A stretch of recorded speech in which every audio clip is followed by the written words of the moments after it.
Hello po sa inyong lahat mga ka-crypto. Ako po si Pinoy Crypto Trader at sa video na ito ay atin pong pag-uusapan ang tungkol dito sa mga top 5 altcoins na ito raw yung tutupad sa ating pinapangarap na magkaroon ng ating sariling Lamborghini na sasakyan. Yung mga hindi po yung Lambo na ito ay ito po yung mga luxury car po yan.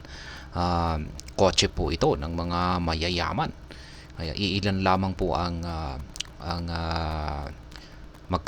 siyang nakakabili nito kasi sobrang mahal po talaga ito.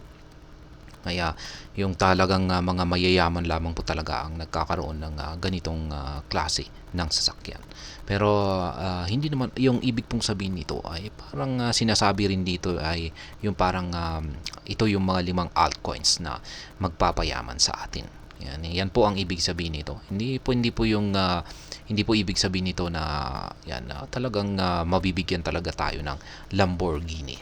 Pero pwede po kung talagang malaki po talaga ang maaring kitain natin dito. Pero syempre pagdating po sa mga cryptocurrencies, yung pag-i-invest dito ay may advantage na rin po yung malaking puhunan.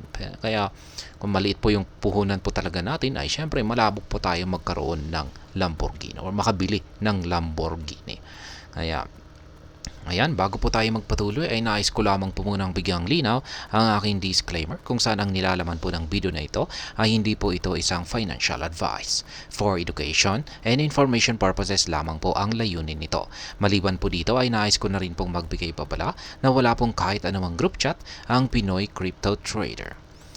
Ayan, ang nagbahagi po sa top 5 na mga altcoins na ito na maaari daw po tayong magkaroon ng Lamborghini sa pamamagitan ng pag-i-invest sa mga ito ay walang iba kundi ang YouTuber na si Lark Davis.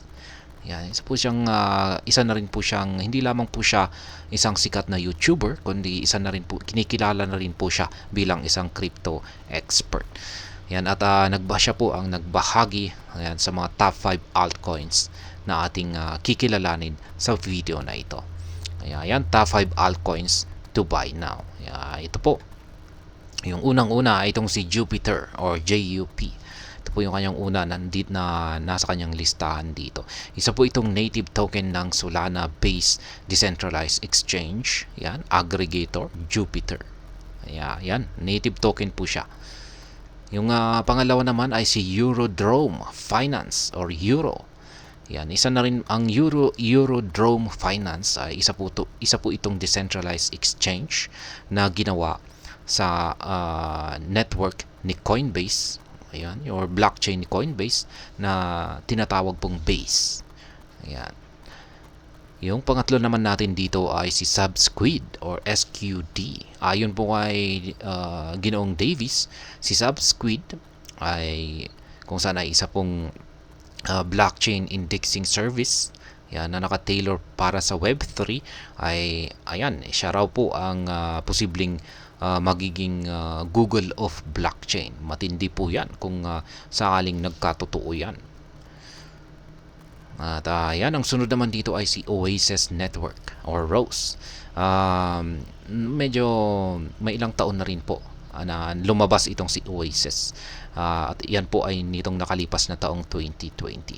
Isa po siyang layer 1 na blockchain na ginawa para makapagbigay ng scalability at saka privacy. Ayan, siya po ang pang-apat dito sa listahan ni Ginoong Davis. At ang panglima or panghuli ay walang iba kundi si Phantom or FTM. Tulad po nitong si Rose or Oasis Network ay isa na rin po siyang layer 1 na blockchain na nai-launch. Yan, mas nauna pa ito kumpara kay Oasis. Nai-launch po siya or lumabas po siya nitong nakalipas na taong 2018. Ayan, paalala lamang po. Ayan, may Ginoong Davis na isa lamang po itong yan, for informational lamang po ang mga ito at hindi po ito nagre-represent ng isang investment advice.